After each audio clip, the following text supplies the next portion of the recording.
number of Syrian refugees who have fled their country to save their lives and find better living conditions is steadily increasing due to the war in Syria in recent years. According to official statistics, 2.5 million people or more out of 5 million Syrian refugees inhabit Turkey. It should be noted that the significant number of Syrian refugees in Turkey represents different aspects of the issue.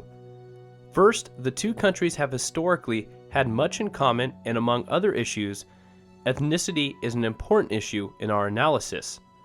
Considering the geographical closeness of the two countries in the present and in the period of the Ottoman Empire, which Syria was one of the states of the Ottoman Empire, the number of Arabs in Turkey has always been impressively high. This is one of the reasons attracting the Syrian refugees to Turkey, even though the main reason for their migration is as a result of political compulsion. The second and most important reason is due to the geopolitical and strategic position of Turkey in the Middle East. Historically, its position has turned this country into an appropriate choice in the region for immigrants. The third and last point might be due to the changes in border policies of Turkey on accepting or rejecting the refugees, as the open or closed border policy of Turkey has had a significant effect on absorption of refugees. Therefore, the main question is, does the government of Turkey consider any perspective about the social rights of asylum seekers, especially about the issue of education of their children after adopting this policy? In this article, the performance of the Turkish government in regards to the education of Syrian children refugees living in this country will be discussed in order to draw a general view of the educational and social-cultural situation of these children.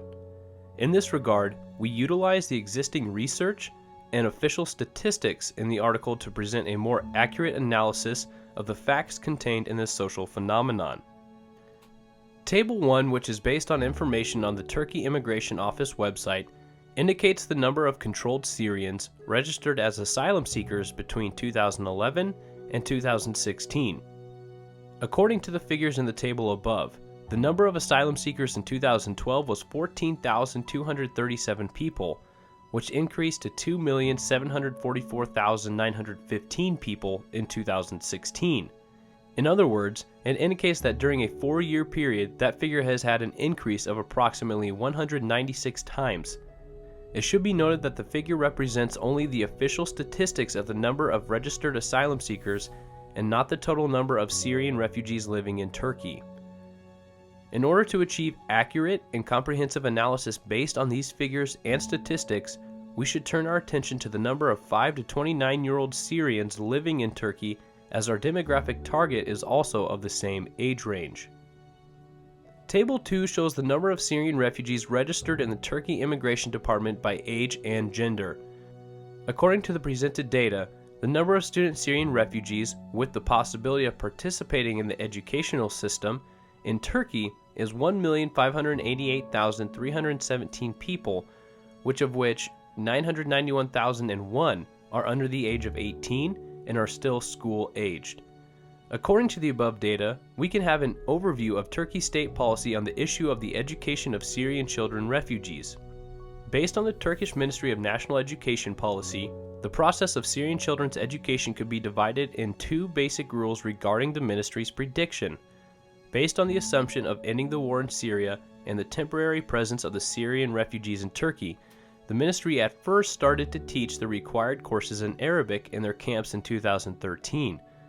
But the project was changed due to the intensification of the Syria's war in 2014, and it was revealed that the presence of these children in Turkey is not a short-term presence, but a long-term one.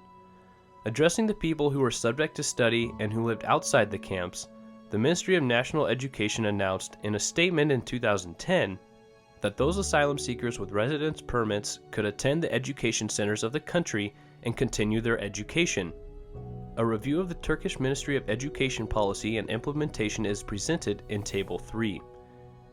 The figures and statistics of Table 3 represent the results of the Turkish Ministry of Education policy and their provided services. According to the data in Table 3, 90.6% of children living in the refugee camps are studying.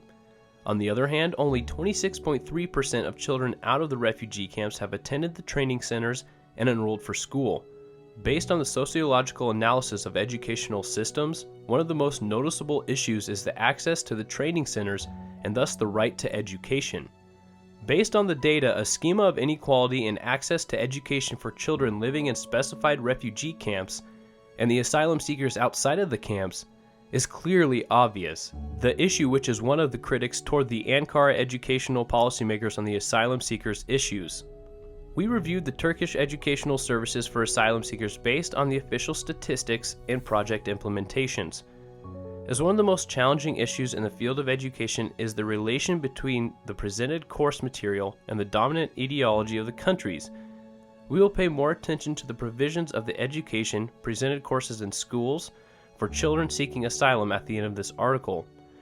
To determine the importance of the issue, Louis Althusser's view, the French philosopher, could be referenced. He defines the educational institution as one of the ideological state apparatus used to achieve their goals. This is why the provisions of the education curriculum for children of Syrian refugees have significant importance. The presented course material for the Syrian refugee children, with the aim of a long-term planning, has a direct impact on the worldview and political, social, cultural tendencies of these children in the future. On the other hand, according to Althusser, the educational system as the ideological state apparatus, and particularly the education policy of the Turkish government toward the Syrian refugee children, can lead to integrating of these children into the political and social culture in Turkey, such as Sunni Islam trends, strengthening nationalist sentiments, strengthening regional solidarity to reinvigorate the new Ottoman policies, or causing their cultural alienation in general.